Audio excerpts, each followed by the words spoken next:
York, this is Democracy Now!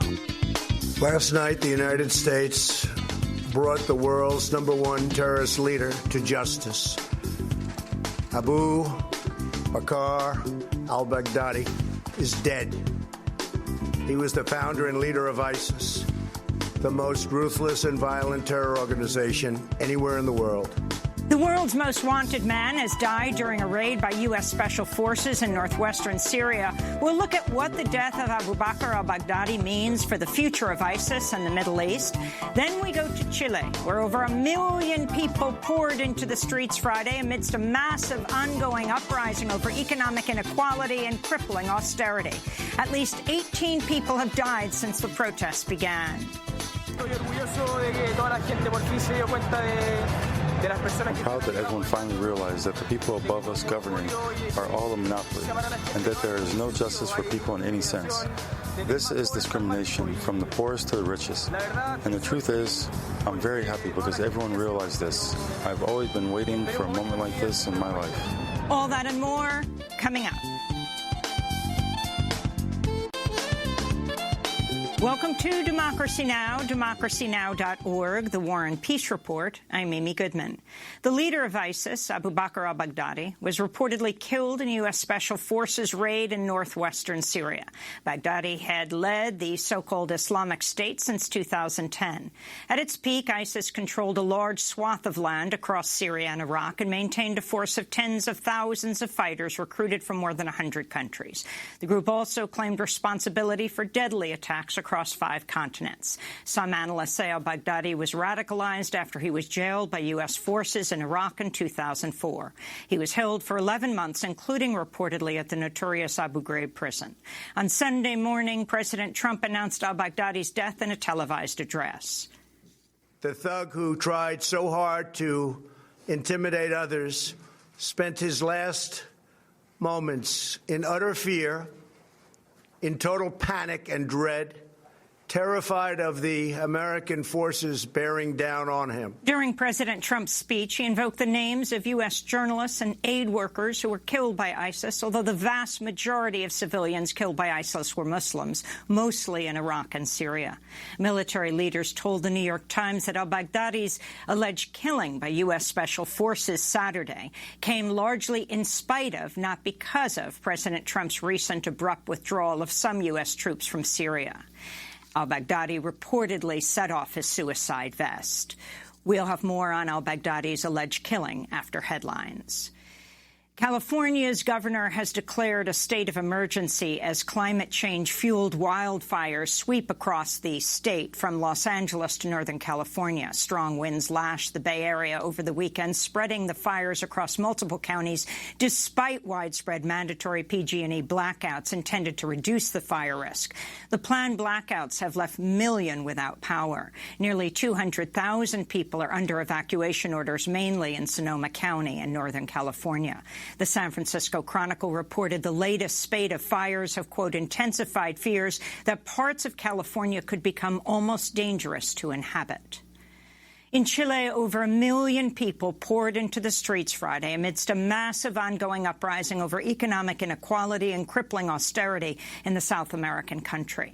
Chilean President Sebastián Piñera announced he will lift Chile's state of emergency tonight and begin a major cabinet reshuffle following the historic protests. At least 18 people have died. Hundreds more have been shot and wounded since protests erupted on October 19th amidst mounting reports of brutality and torture by Chilean authorities. The United Nations is sending a team to Chile to investigate allegations of human rights abuses against anti-government protesters.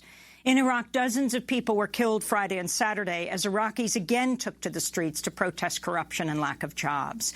The major anti-government protests began earlier this month. Over 150 protesters were killed in the government's brutal crackdown against the first round of demonstrations.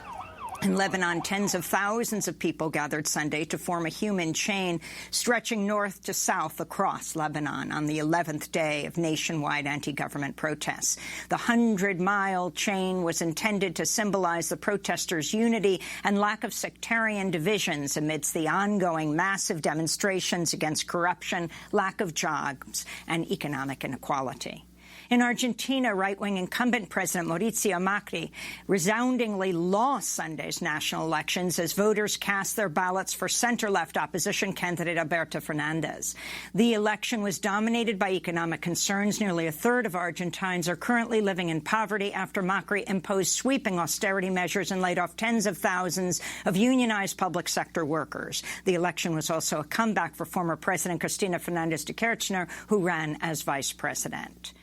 Britain will not be leaving the European Union Thursday as planned after European Union leaders agreed to extend the Brexit deadline until January 31st. Earlier this month, British Prime Minister Boris Johnson lost a critical vote aimed at fast-tracking a Brexit deal. Johnson had previously said he would rather be dead in a ditch than delay Brexit, Britain's departure from the European Union. In the United States, President Trump was booed and taunted with chants of lock him up at the fifth game of the World Series between the Washington Nationals and the Houston Astros Sunday night.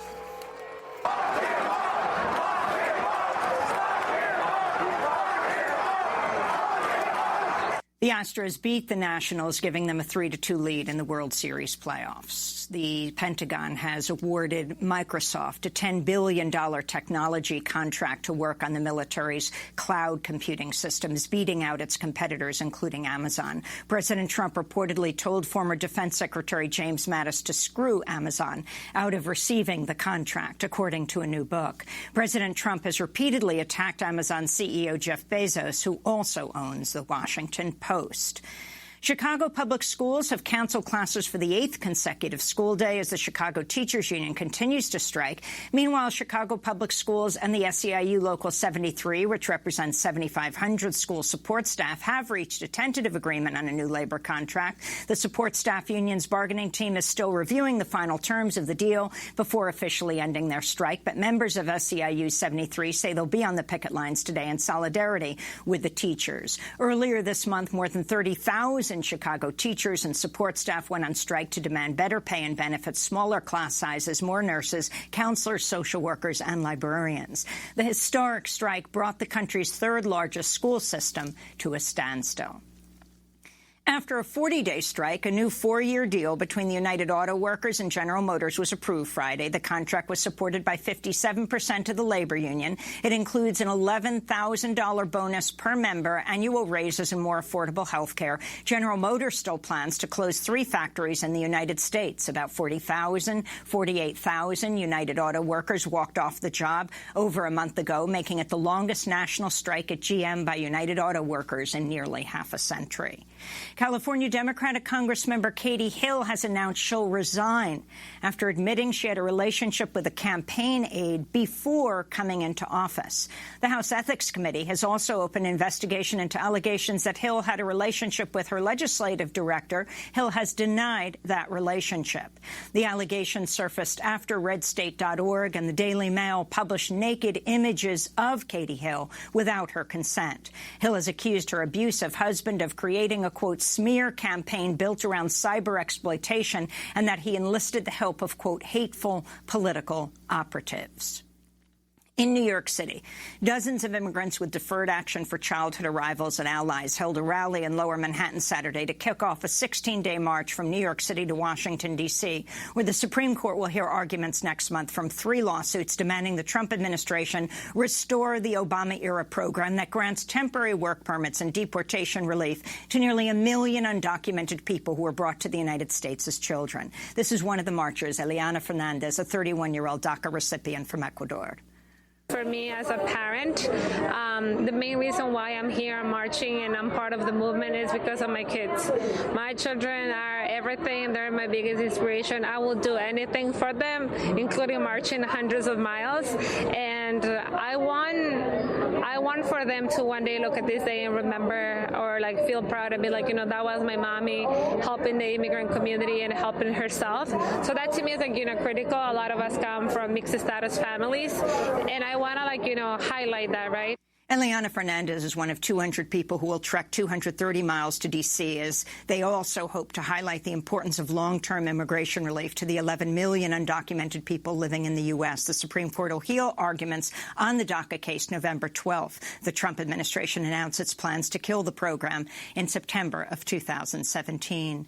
In Pittsburgh, residents gathered Sunday to mark the one-year anniversary of the massacre at the Tree of Life Synagogue, one of the worst anti-Semitic attacks in U.S. history. On October 27th, a gunman armed with an AR-15 assault rifle opened fire inside the Squirrel Hill Synagogue, killing 11 worshippers. Just ahead of the shooting, the alleged gunman, Robert Bowers, posted a racist screed echoing President Trump's language about an invasion of immigrants. He faces a 63-count indictment and the death penalty. Former President Barack Obama praised longtime Congressman Elijah Cummings at his funeral Friday in Baltimore after his body lay in state in the U.S. Capitol. Cummings was the first African-American lawmaker to receive the honor. He spent decades championing the rights of African Americans and the poor, first as a civil rights activist, later as a Maryland state legislator, before being elected to represent his Baltimore district in the House of Representatives 13 times. This is former President Obama. Elijah Cummings was a man of noble and good heart. His parents and his faith planted the seeds of hope and love and compassion and righteousness in that good soil of his. He has harvested all the crop that he could. For the Lord has now called Elijah home to give his humble, faithful servant rest. And it now falls on us to continue his work so that other young boys and girls in Baltimore, across Maryland, across the United States, and around the world might too have a chance to grow and to flourish. That was President Obama speaking Friday in Baltimore at the funeral of the late Congressmember Elijah Cummings. He died earlier this month at the age of 68. And longtime Michigan Congressmember John Conyers has died at the age of 90. Conyers was the longest-serving African-American in the history of the U.S. Congress. Throughout his more than 5 decades as a U.S. Congressmember, he co-sponsored the original Voting Rights Act of 1965. He helped found the Congressional Black Caucus. He opposed the Vietnam War, the Persian Gulf War, the 2003 invasion of Iraq. He also pushed for Medicare for all for decades and legislation to study reparations for slavery. He spent 15 years fighting to make Martin Luther King Day a national holiday. In 2017, Conyers resigned from Congress after multiple women accused him of sexually harassing or groping them. He denied the charges. This is Congressmember Conyers speaking on Democracy Now! In 2010 about the Out of Afghanistan caucus, a group of lawmakers who are fighting against the escalation of the U.S. war in Afghanistan. It's never been clear to me that through war we can bring peace, especially when we're the invaders, we're the ones using drones, we're causing civilian deaths to many people who would otherwise be more friendly to us. We're creating the terrorists. This is not being lost on most of the people in the country now. That was longtime Michigan Congressmember John Conyers, Jr. speaking on Democracy Now! In 2010. He died Sunday at his home in Detroit at the age of 90. And those are some of the headlines. This is Democracy Now!, democracynow.org, The War and Peace Report. I'm Amy Goodman. We turn now to the reported death of ISIS leader Abu Bakr al-Baghdadi. On Sunday, President Trump announced al-Baghdadi had blown himself up along with 3 of his children after U.S. Special Operations Forces raided a compound in northwestern Syria where he'd been hiding. Baghdadi had led the so-called Islamic State since 2010. In 2014, he proclaimed the creation of the Islamic Caliphate during a speech in Mosul. At its peak, ISIS controlled a large swath of land across Syria and Iraq and maintained a force of tens of thousands of fighters who carried out mass killings, rape, beheadings, and torture. The group also claimed responsibility for deadly attacks across 5 continents. The vast majority of civilians killed by ISIS were Muslims, mostly in Iraq and Syria. Some analysts say al-Baghdadi was radicalized after he was jailed by U.S. forces in Iraq in 2004. He was held for 11 months, including reportedly at the notorious Abu Ghraib prison. On Sunday morning, President Trump announced al-Baghdadi's death in a televised address.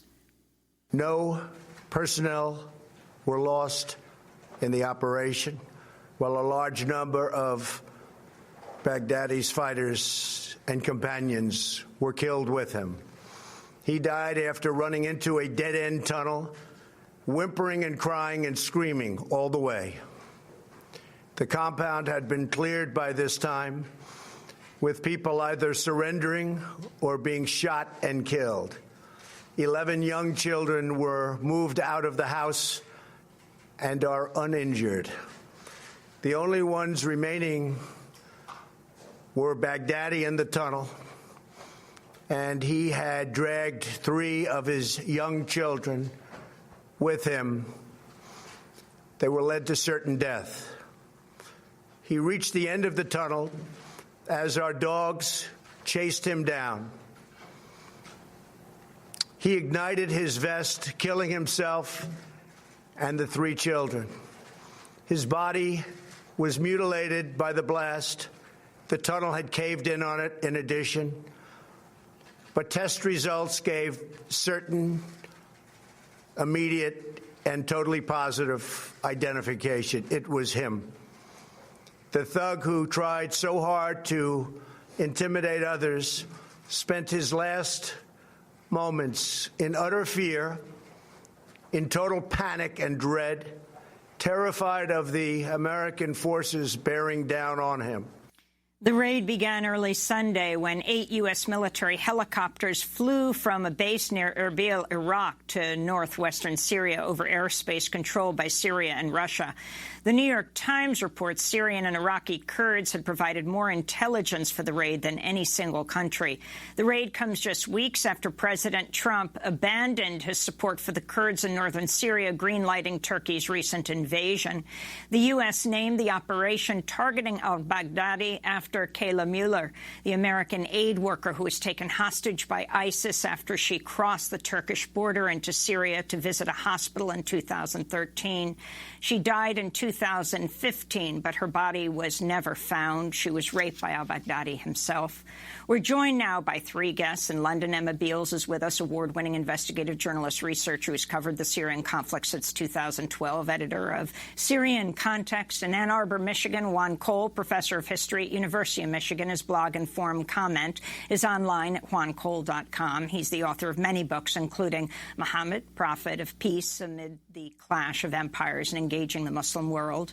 And in Boston, Rami Khoury, senior public policy fellow and journalist in residence at the American University of Beirut. He's a non-resident senior fellow at the Harvard Kennedy School's Middle East Initiative and a columnist for The New Arab. Juan Cole, let's begin with you. Your response to the death of al-Baghdadi. Well, I think it should be remembered that the organization he led, ISIL, developed originally as al-Qaeda in Mesopotamia and arose in reaction to the U.S. invasion and occupation of Iraq. And so the same kinetic U.S. military that in some ways inadvertently created ISIL has now ended one of its leaders. It certainly hasn't destroyed the organization or the impulse that lies behind it. And I think if anybody thinks that kinetic military operations in this part of the world are going to solve all the problems, they're sadly mistaken.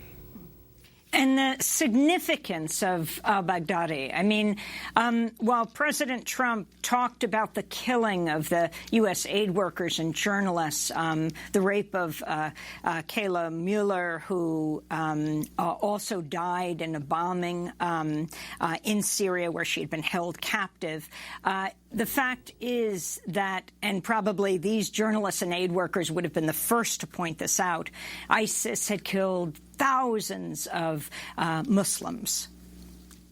Yes, well, ISIL developed a strategy. It's a terrorist strategy as a small group that wanted to emerge as a state of what it called acting like beasts. And it was quite deliberate to terrorize people all around it into submission, to convince the enemy that they were invulnerable because they would act in such a beastly and violent and berserk way.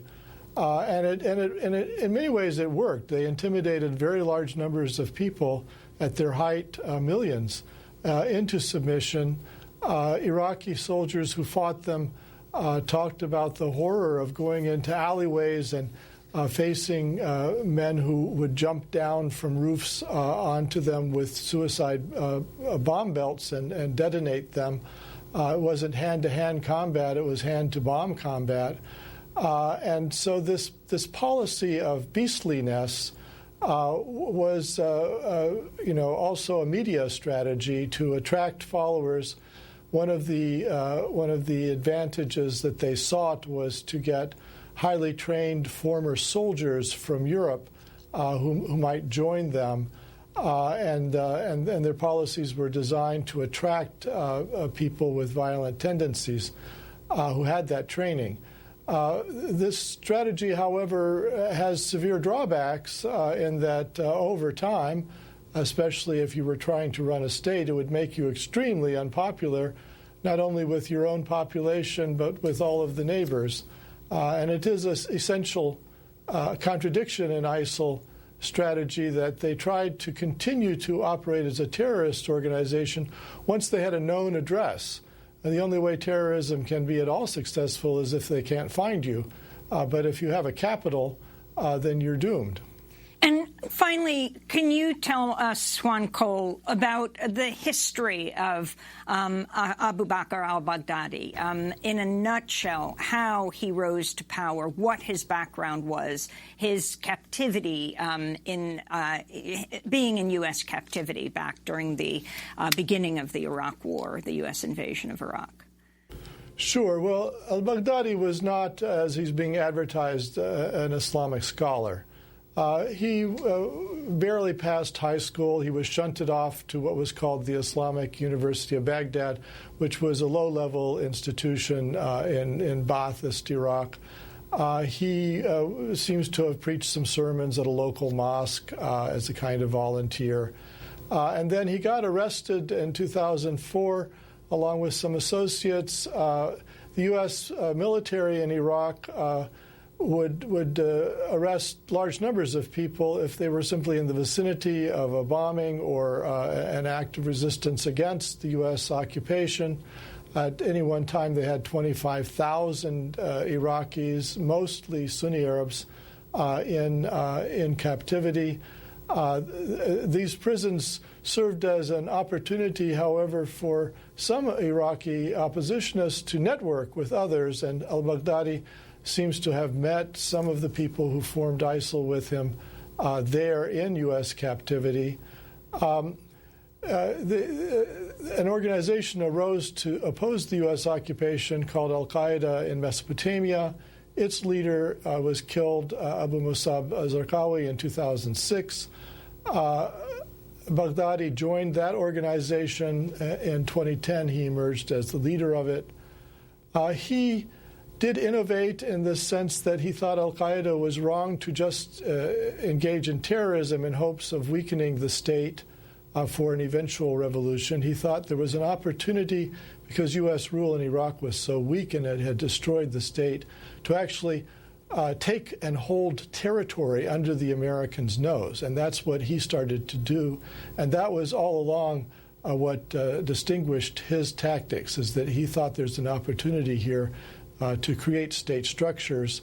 And in 2014, when the organization took 40% of Iraq and made Mosul its Iraqi center of operations, he declared himself a caliph, a kind of Muslim pope, much to the derision of most of the Muslim world, but it did attract again, some violent activists.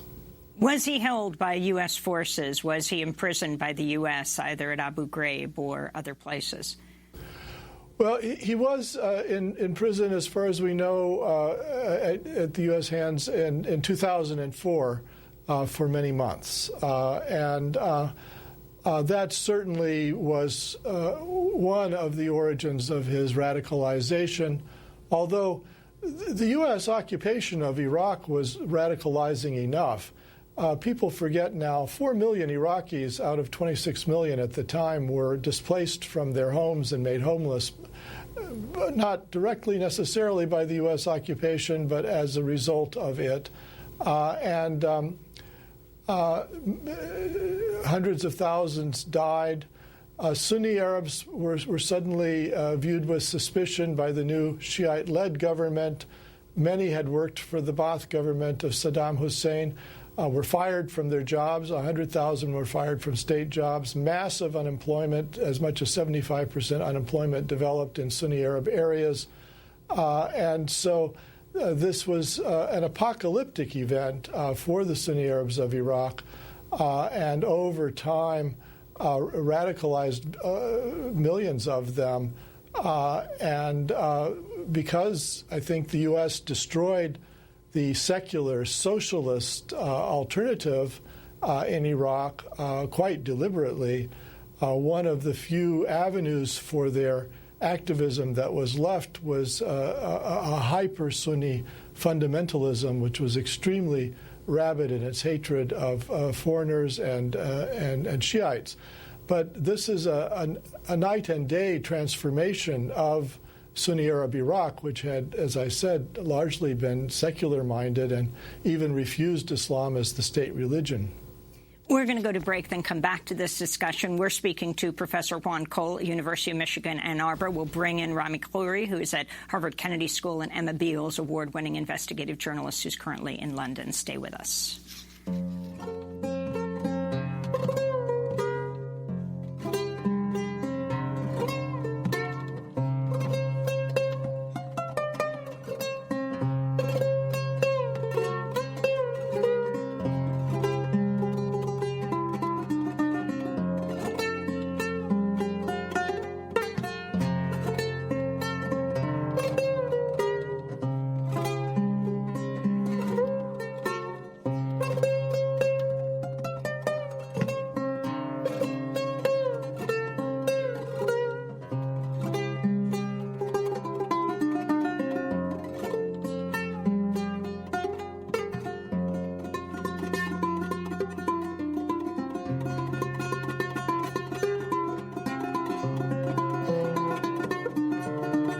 Music by Nasir Shama. This is Democracy Now!, democracynow.org, The War and Peace Report. I'm Amy Goodman as we discuss the death of Abu Bakr al-Baghdadi. We go to President Trump making the announcement on Sunday.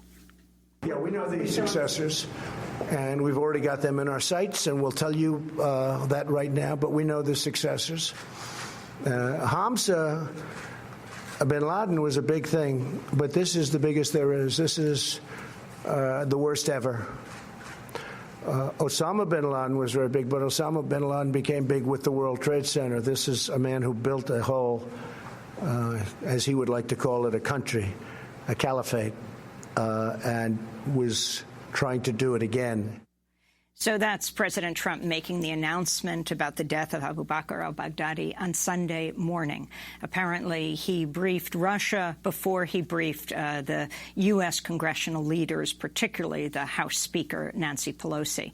Our guests are Juan Cole of University of Michigan, Ann Arbor, Emma Beals, award-winning journalist who's covered Syria for years, and Rami Khoury of the Harvard Kennedy School.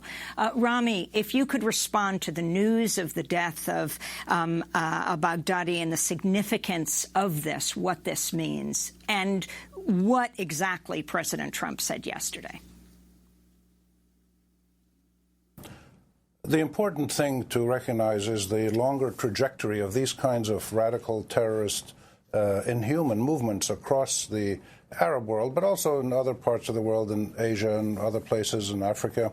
But the core of these movements has been in the in the Arab region, and it tells us that there really is a two-headed problem here. One is the nature of these small groups like Al-Qaeda, like ISIS and a few others that create formal groups and they carry out terrorist acts. And ISIS went so far as to create a so-called state that didn't last very long. But the other part of this, which is far more important, and which the United States and Arab countries and European countries and Russia and virtually everybody in the world seems unwilling or unable to acknowledge, is that these groups are symptomatic of a much deeper structural set of stresses, inequities, unmet needs, and distortions in the fabric of much of the Arab world, not all of it, but much of it, that creates hundreds of millions, literally several 100 million Arab men and women and families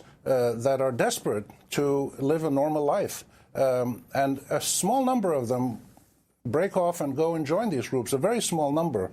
But the biggest number of Arabs who are in this situation are out on the streets. You see them today. Turn on your TV or check your news feeds.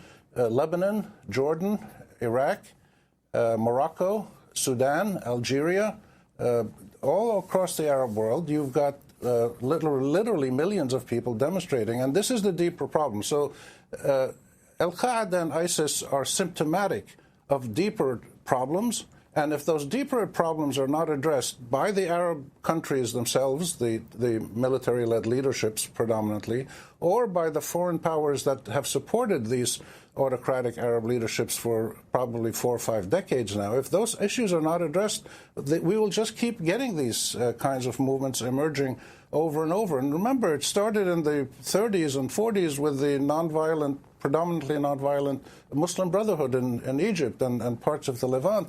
And a few of them became violent later on. They assassinated Sadat, they did other things. But a nonviolent movement started, and then you had Hamas and Hezbollah that emerged as religious-led political resistance movements, mostly responding to the Israeli occupation of Arab lands. They became militarily very successful and did carry out some terrorism acts here and there, but for the most part they were resistance movements. And after that you got Al-Qaeda, and then you got ISIS, and you got dozens and dozens of these movements in Syria. So you can see the historical progression, and this is really the big issue. So killing Baghdadi is an important short-term setback to a group that anticipated this would happen, clearly has restructured its organizational system and its operational methods so that it would not be destroyed when the leader was killed. And they expected this, and of course you'll still get ISIS trying to carry out some terror and military violent attacks here and there.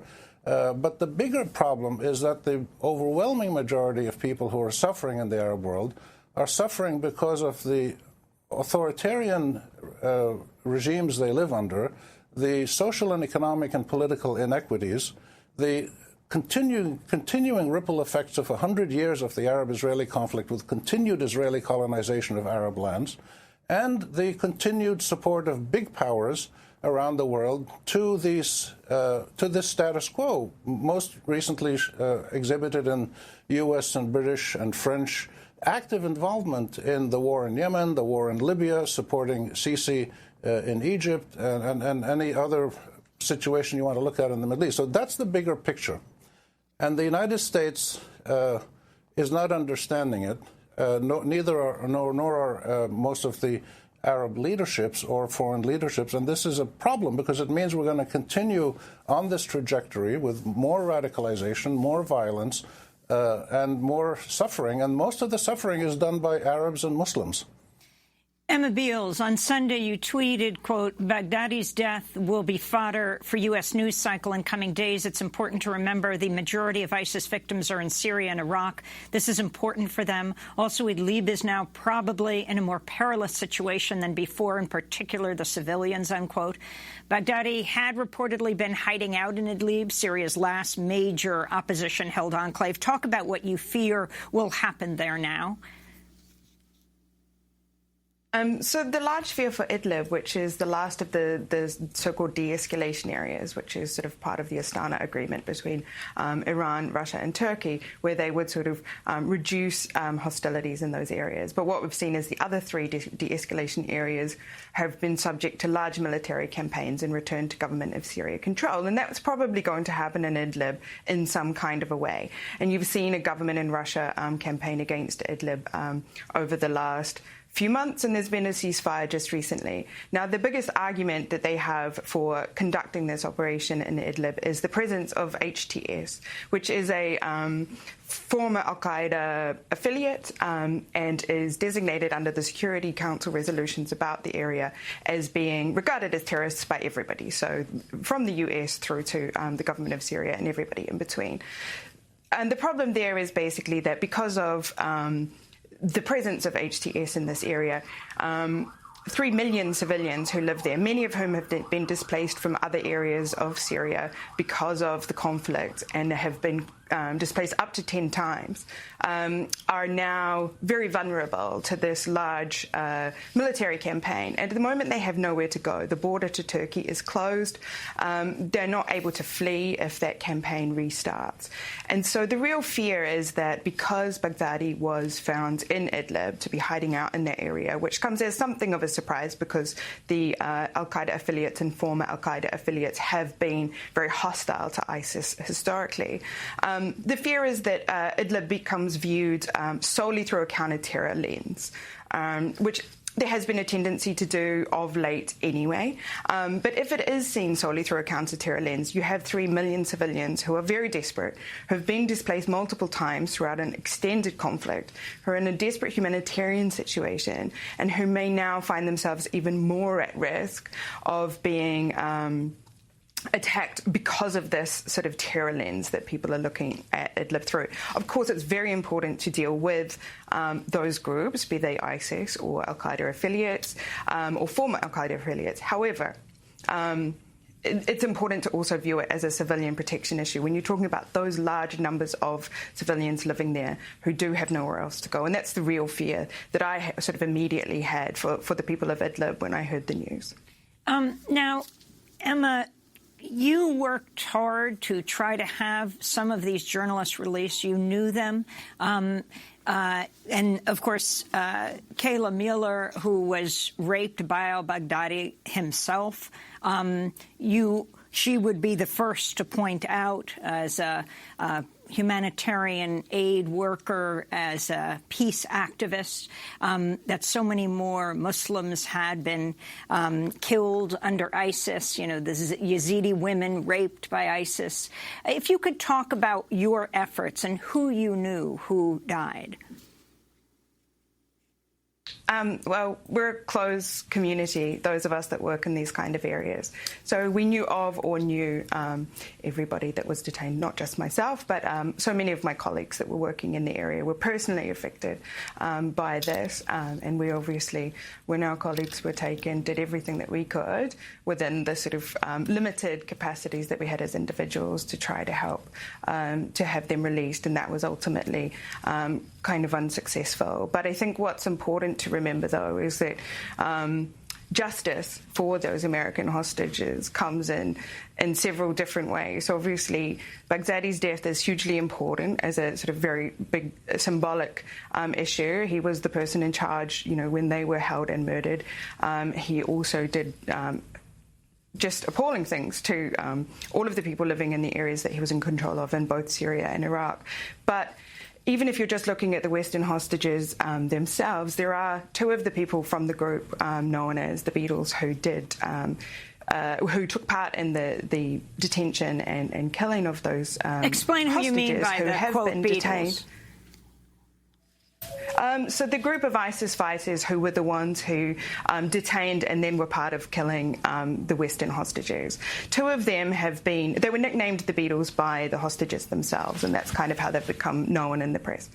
So 2 of them, so one of them, Jihadi John, so-called Jihadi John, was killed in a drone strike in 2015, and 2 of them have been detained in northeastern Syria for over 2 years now, and there's been an absolute quagmire in terms of trying to get them to trial. in terms of trying to see real justice done by bringing them to the UK or to the US to stand trial with evidence for the things that they have done. So in terms of invoking the names of those hostages in the speech that Trump gave, yes, there's obviously, particularly with Kayla, a direct link to Baghdadi and to the others because he was in control at the time. But it's important to remember that justice isn't just about, a military activity. It's also about making sure that the rule of law, bringing ISIS fighters to justice for those Western hostages and also for the regional communities that were affected by them is hugely important as well. I wanted to go back to President Trump. A lot of clips were taken just from the very first part of the announcement he made on Sunday morning. But he then moved on, rambling wildly.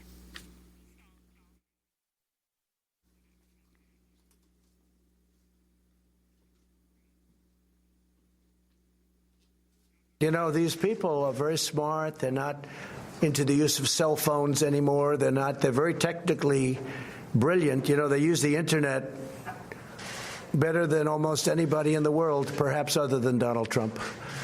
But they use the Internet incredibly well. And what they've done with the Internet through recruiting and everything, and that's why he died like a dog. He died like a coward. He was whimpering, screaming, and crying. Juan Cole, President Trump's comments from the dogs to the Internet. Well, Trump is an extremely disturbing leader in the sense that he basically gave us a snuff film, a film about somebody's violent death as a sort of entertainment, I think. And one of the ironies is that ISIL pioneered on the Internet what's called stochastic terrorism. Most terrorism is conducted by organized cells with a certain amount of command and control.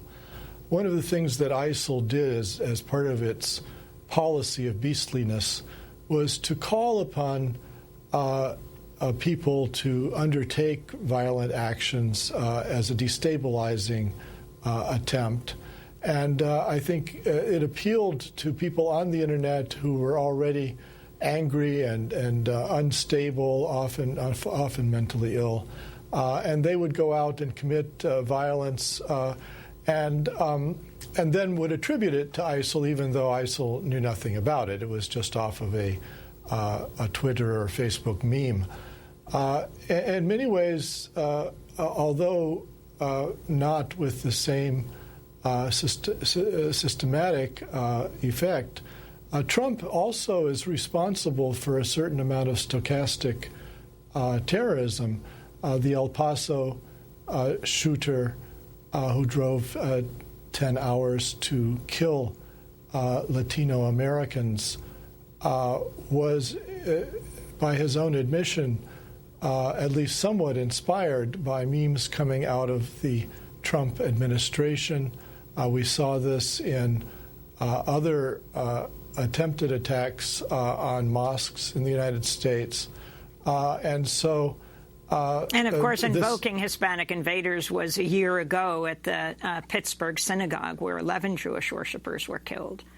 Yes, Trump has adopted, and people around him have used this language of replacement, which is a far-right conspiracy theory that the American Jewish community wants to bring in immigrants to replace white people, and so made the American Jews a target. It's, of course, a monstrous lie. But these kinds of Internet memes, which ISIL in some ways pioneered as sources of violence, have now been taken up by the American far right, which is in itself a kind of less organized but still very deadly form of ISIS-like activity. Finally, I wanted to go to Rami Khouri. You're at Harvard Kennedy School, but you generally are in Lebanon.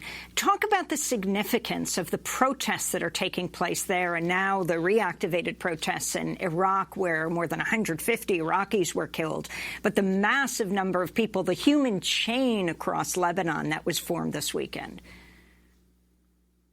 Yes, I think to see these protests in their proper historical and human context, you have to see them as being the latest phase of populist street demonstrations, activism using the law, activism using elections, petitioning leaders, boycotting groups that are abusing you, doing all kinds of things that Arab men and women and groups, civil society groups, have done for the last about 45 years. You could really trace the beginning of this movement of citizen activism for a more decent life, for social justice, for equity, for opportunity, for accountability, for participation, for voice, for a decent life. That's all people are asking for. They're not asking for power or wealth or revenge. They just want to live normal lives, which they haven't been able to do in recent years, with about 66% of all Arabs now well documented by many surveys, both Arab and international. About 66, about 2 out of every 3 Arabs is poor and vulnerable. And they're marginalized politically, and they don't have any rights, and they often don't even have any voice. If you speak out now in places like the United Arab Emirates or Egypt or other places, you're indicted or sent to jail or something. So this is a long process that started 30, 40 years ago, never got anywhere because the autocratic, authoritarian power structure was so strong and could beat back any kind of rebellion. But now people have reached the limit, and you see in Jordan and Lebanon and Iraq, Sudan, Algeria, other places, you see people they can't put up with it anymore. They can't feed their children in many cases. They don't know what to do when they have 4 or 5 children. None of them have jobs. None of them are going to have any decent income. So this is a process of public demonstrations representing people who've reached the limit of their endurance, and they're being treated by their own power structure. Forget about Israel. Forget about the U.S., forget about Russia, Iran, all these other people who are militarily and politically being involved in the Middle East and abusing people. It's just the internal disdain with which governments treat their own people. That's the driving force. And in Lebanon, people have tried this several times before, but never has it reached the intensity, the depth, the breadth, and the sophistication of the demonstrations we see today, where people are basically sitting in the streets, playing chess, playing music, cooking food, demanding that the power structure that has demeaned them and has not served them for the last 30, 40 years, this whole power structure be changed. And that's what's so interesting now. We're not talking about people asking, like they did 20, 30, 40 years ago in demonstrations, to lower the price of milk or take away this extra tax on gasoline. They're asking for a complete overhaul of the governance system so that it reflects the fact that sovereignty is vested in the citizen.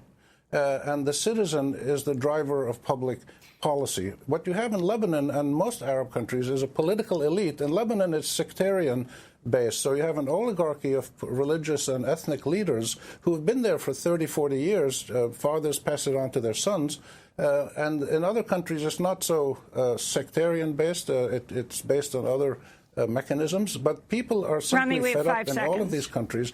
They don't have strong ideas about exactly how to set up the government, but they're articulating principles that are very dear to them and alien to their real life, which is justice, opportunity, equality, decency, dignity, and a normal life. That's all they're asking for, a normal life. So that's how we should see these demonstrations. I want to thank you so much for being with us. They're nonviolent, which is very important. The Sudan example is probably the most interesting one to watch. We're going to have to leave it there as we have to move on to other protests that are taking place right now in Chile. Rami Khoury, Senior Public Policy Fellow and Journalist in Residence at American University in Beirut, non-resident Senior Fellow at Harvard Kennedy School. Juan Cole, Professor of History at University of Michigan. His blog Informed Comment is at juancole.com. And Emma Beals, award-winning investigative journalist who is editor of Syria in Context, speaking to us from London. When we come back, we go to Chile, and more than 1 million people poured into the streets this weekend.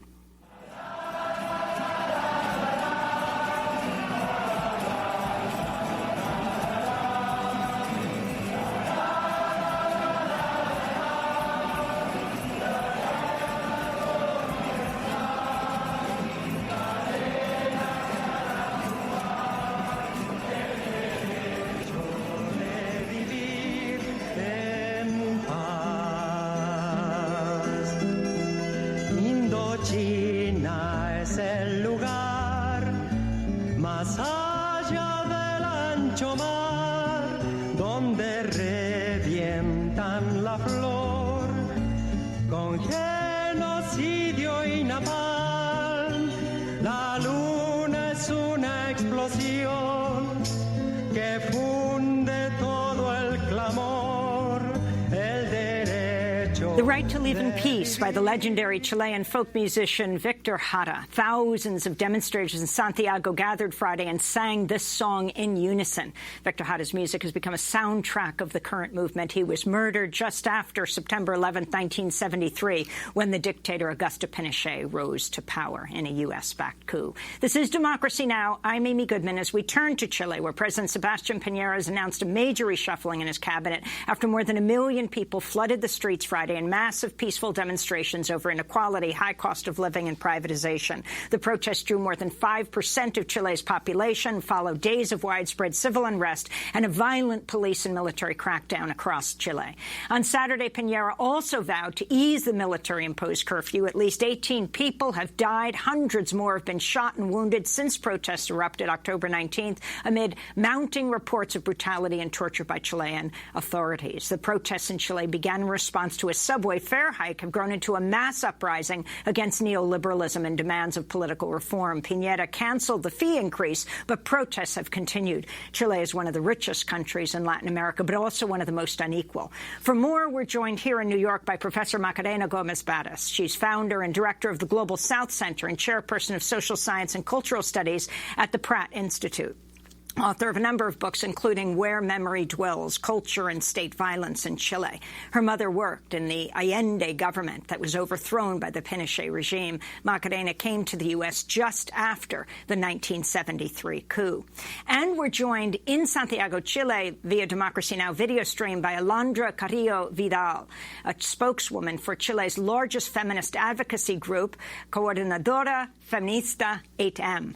The group organized the largest feminist mobilization since the end of Pinochet's dictatorship. We welcome you both to Democracy Now! And we're going to begin with Alondra in Santiago. Can you explain what happened this weekend, the massive protests that took place, and what you're demanding? Yes, I can try to explain because I think it's really not possible right now. But I can try. Yes, what we saw Friday was the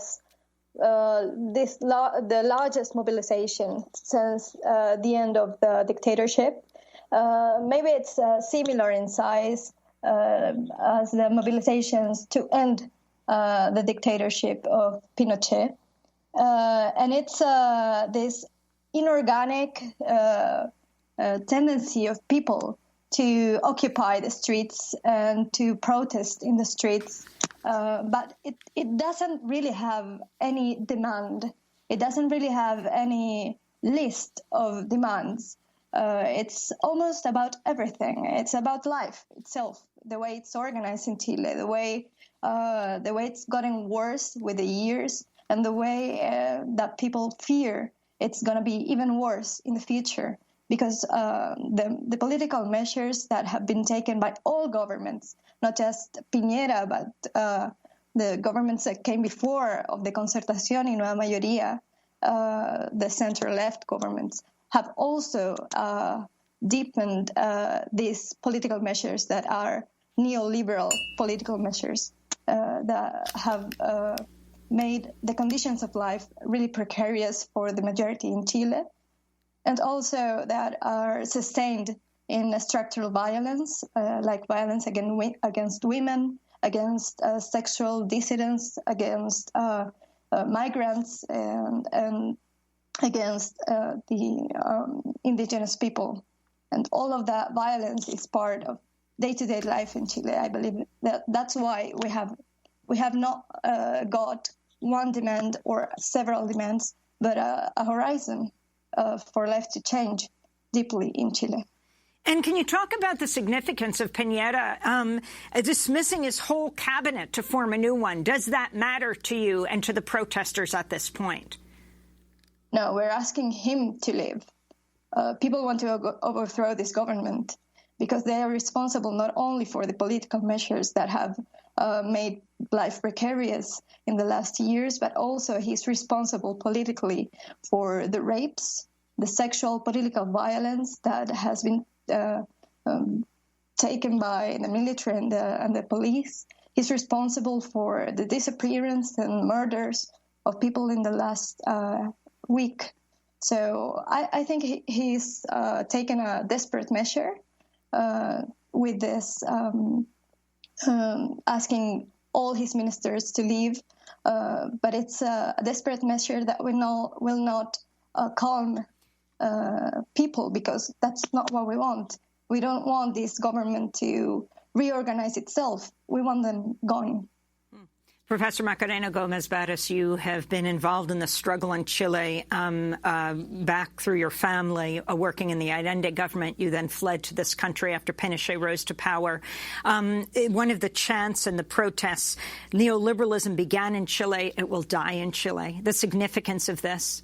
This is a powerful statement, and I think one of the things it says, Amy, is the continuities that have happened since the Pinochet dictatorship. As you may know, Chile was the birthplace of neoliberalism in many ways, and structural adjustment and the link to the Washington Consensus was strong there. And there's been ongoing pressure on people creating precarious conditions for many, many years. And what is important to say here is that the Pinochet Constitution of 1979 that was revised during the dictatorship is still in place. So people are still living with the kind of legal apparatus that was put in place there and the ongoing security apparatus. There's much to be said about what's currently going on in Chile. And one thing that has not been documented in the news very directly is the connection with the anti-indigenous legislation and the kind of terrorism, the discussion of terrorism, the discourses of terrorism that have been used against Mapuche, Pehuenche, Huiliche peoples in the southern territories. And this has been going on for the last 30 years, since the 1990s. We see this transference of what's happening in the deep south now to Santiago and other places. And this is a really important discussion because it has served as a lab for the security apparatus. And so the human rights violations, the kinds of tortures, the disappearances, they have continuity with what happened before, but it's also continuity with what's been going on much more recently in indigenous Chile. Alondra, do you see this only growing? And talk about the feminist leadership of this mass movement. You have 5% of the entire population coming out this weekend. Yes, I don't know if it's been a leadership, but it's been an important participation in this, because I say it's not a leadership because this has no leadership at all, I believe. People are organizing from below. And what we have done as feminists is we're saying we're encouraging people to organize local assemblies to take care of many things. One of them is care, collective care of children and the elderly, local assemblies to take care of food and sustainment, and also to open a discussion about what we want for the future and what we want as a country. What we have done in March 8th with several hundreds of thousands of women in the streets is to put forward a political program to confront many aspects of life. That has been a horizon of the feminist movement in the last year. Alondra, we're going to go to part 2 of our discussion in a moment, and we're going to post it online at democracynow.org. Alondra Carrillo Vidal speaking to us from Santiago, Chile, of the Coordinadora Feminista 8M. And here, Pratt University professor Macarena Gómez-Barros will continue the discussion both in English and in Spanish at democracynow.org. I'm Amy Goodman. Thanks so much for joining us.